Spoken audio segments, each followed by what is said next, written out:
A hora da verdade para o Brasil na Venezuela.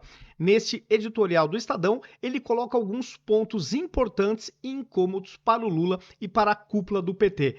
Ele diz que o pretexto já está acabando. O prazo, o tempo para as desculpas de Lula em não se posicionar firmemente contra o tirano da Venezuela está se exaurindo. Até agora, o governo tem se apoiado numa desculpinha de que está esperando as atas para verificar se o processo foi correto, se não foi correto, e isso aí deu um fôlego para o Lula ficar com desculpinhas esfarrapadas e pisando em ovos, mas ainda assim não tendo que se posicionar. Só que o prazo está se exaurindo. E é isto que vai tratar este editorial do Estadão, que eu vou repercutir com vocês neste vídeo.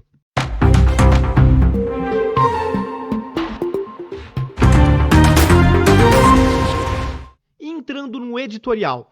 A hora da verdade para o Brasil na Venezuela. Os pretextos de Lula para sustentar sua ambiguidade estão se evaporando. Não interessa ao Brasil romper com a Venezuela, mas nem por isso precisa reconhecer um governo ilegítimo. E eu complemento, um governo notoriamente tirânico desde sempre. Adentrando aqui no texto do editorial e eu vou colocando os meus comentários.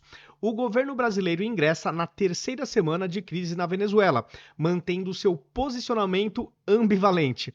No palco internacional, adota uma posição de cautela. Em contraste com vários governos latino-americanos, o Brasil não reconheceu a vitória do candidato de oposição. Tampouco denunciou fraude nas eleições. Eles não conseguem. A impressão que eu tenho é que o Lula quer tanto que o regime se mantenha que ele está com dificuldade em mostrar o quão democrático o Lula é. E repudiar o Maduro, ele não consegue. A ideologia fala mais alto, parece que a afinidade fala mais alto. Deve ser a tal da democracia relativa que o Lula falou, né? Quando foi questionado em 2022, durante as eleições, sobre o que ele achava do regime da Venezuela. E aí ele veio com essa ideia genial, que democracia é um conceito relativo, né? Então vai ver que é por isso. Seguindo, junto aos governos esquerdistas de México e Colômbia, o Brasil cobra a apresentação das atas eleitorais antes de se manifestar. E aqui eu quero pegar uma outra matéria do Estadão, cujo título é o seguinte: o governo Lula já discute a portas fechadas hipótese de novas eleições. E aqui no meio do texto fala o seguinte, ó, em relação às atas. E aqui eu acho que deixa a situação do governo brasileiro ainda mais constrangedora, que é o seguinte, ó, sem divulgar qualquer evidência comprobatória, o Conselho Nacional Eleitoral da Venezuela anunciou a reeleição de Maduro por 52 a 43. Aqui é a informação relevantíssima que constrange a posição do governo brasileiro. Já a oposição coletou e publicou online cópias de 25 mil atas eleitorais, 82% do total das mesas, e disse que sua contagem dá vitória ao desafiante, ao opositor, por margem inatingível, ou seja, eles têm 82% das atas publicadas. Se os 18% restante das atas forem 100% de votos para Maduro, ainda assim o vencedor é o opositor de Maduro. Então a eleição já está ganha, baseado nas atas que a oposição, de maneira rápida e surpreendente, pegou e as divulgou na internet. Por essa o governo Maduro não esperava, certamente não esperava. Continuando o editorial do Estadão. Por outro lado, essa atitude tem servido de pretexto para sustentar a indisfarçável simpatia do presidente Lula pelo regime bolivariano. Se não bastassem os contorcionismos de Lula para equiparar as alegações do governo e da oposição sobre um processo eleitoral que ele declarou normal, o Lula declarou normal, a nota entusiástica do PT, que, como se sabe, não pronuncia uma vírgula sem o aval de Lula, celebrando a vitória de Nicolás Maduro menos de 24 horas após o pleito, escancara assim a simpatia de Lula pelo regime de Maduro. Vocês devem se lembrar, o PT rapidamente reconheceu a vitória. E como bem diz o Estadão, é difícil o PT fazer alguma coisa sem o aval de Lula. Quem está falando isso aqui é o Estadão, não sou eu. Se o pragmatismo é um álibi tão eficaz para a cumplicidade, é porque ele tem uma razão de ser. De fato, o Brasil tem interesses a preservar em relação a Caracas. E há um risco de um banho de sangue prometido por Maduro. Romper relações como fez o presidente argentino e no passado Bolsonaro já se provou contraproducente, tanto para esses interesses quanto para a pacificação da Venezuela. Como se o passapanismo de Lula ao longo da história tivesse resolvido alguma coisa também em relação à Venezuela, né? O certo, de fato, é o que o Bolsonaro e o Javier Milei fazem: repudiar, escancarar o nojo em relação ao regime e não chancelar uma vitória roubada. Tá certo o Milei e o Bolsonaro. Esse é o parágrafo que eu discordo do Estadão. Mas seguindo aqui no editorial.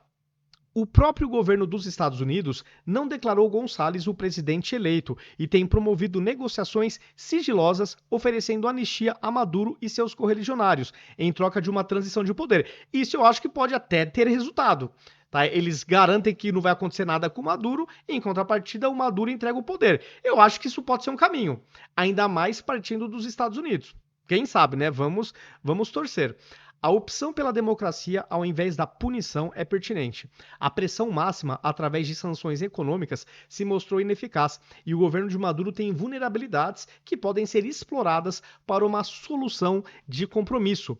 Todo regime autocrático depende de dois pilares para se sustentar: alimentar o povo e arregimentar as forças armadas. O primeiro, que é alimentar o povo, desmoronou na Venezuela. Inclusive, os cidadãos estão emagrecendo na média. O povo já não tem todos os produtos nas prateleiras de supermercado. O povo está na extrema miséria. A Globo News deu uma reportagem falando que 59% dos venezuelanos, 59%, pessoal, maioria plena, estão na zona de extrema pobreza. Não é de pobreza não, é de extrema pobreza. Voltando aqui, as receitas do narcotráfico não bastam. O apoio geopolítico de China e Rússia é inequívoco. Já o apoio econômico, nem tanto.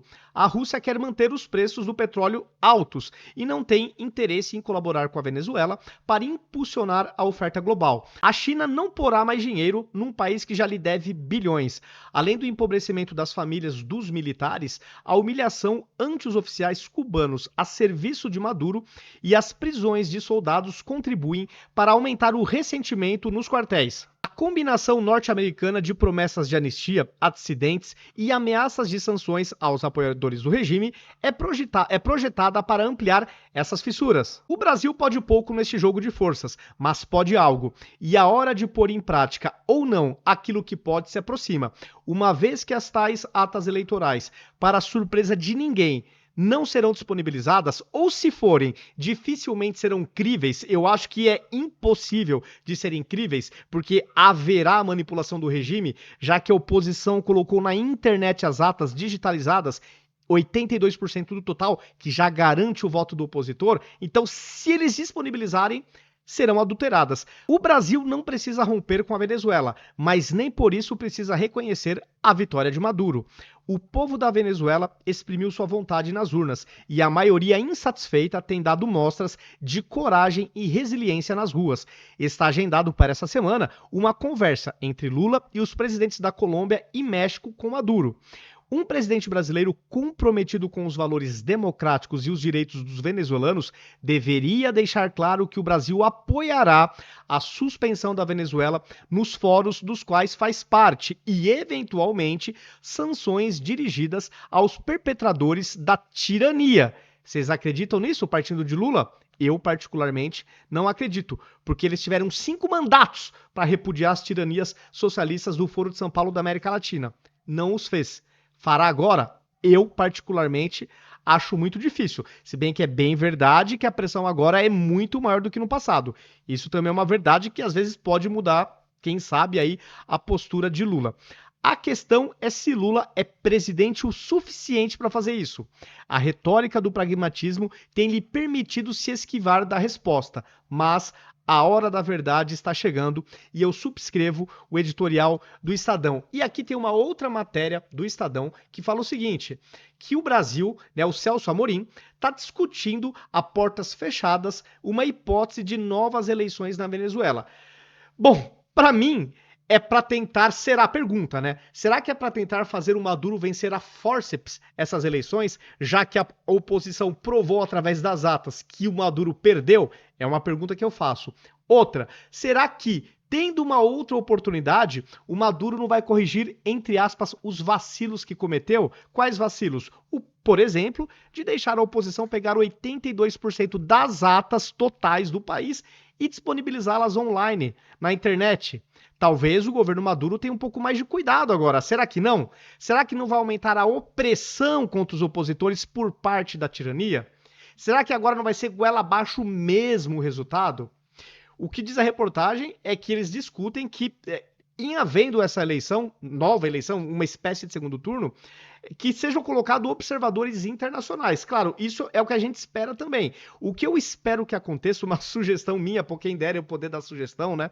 Mas o que eu acho que deveria acontecer, já que existe voto impresso na Venezuela, é que, se existir uma segunda eleição, que 100% dos votos impressos sejam pegos, sejam obtidos pelos observadores internacionais.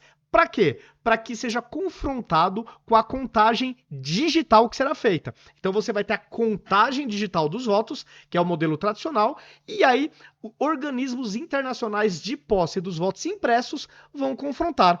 E aí eu acho que a partir daí, pessoal, se tira qualquer dúvida. Aí teremos a certeza absoluta de quem será ou quem foi o vencedor na Venezuela. Porque lá tem voto impresso. Então aí fica fácil emparedar Maduro. Só que será que ele toparia esse tipo de acordo? Do tipo assim, ó, beleza, vai ter uma espécie de segundo turno e eu, Maduro, vou deixar que organismos internacionais, observadores internacionais, capturem os votos impressos para confrontar com a contagem oficial eletrônica. Será que ele toparia uma coisa dessa? Eu acho que não, porque aí seria decretada de forma sumária a sua derrota.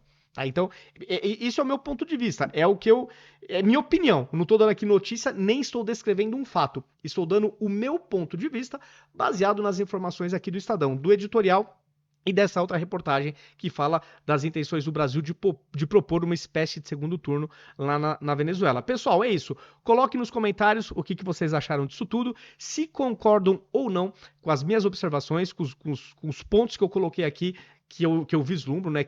Enfim, a forma como eu interpreto isso, se concordam ou não e o porquê.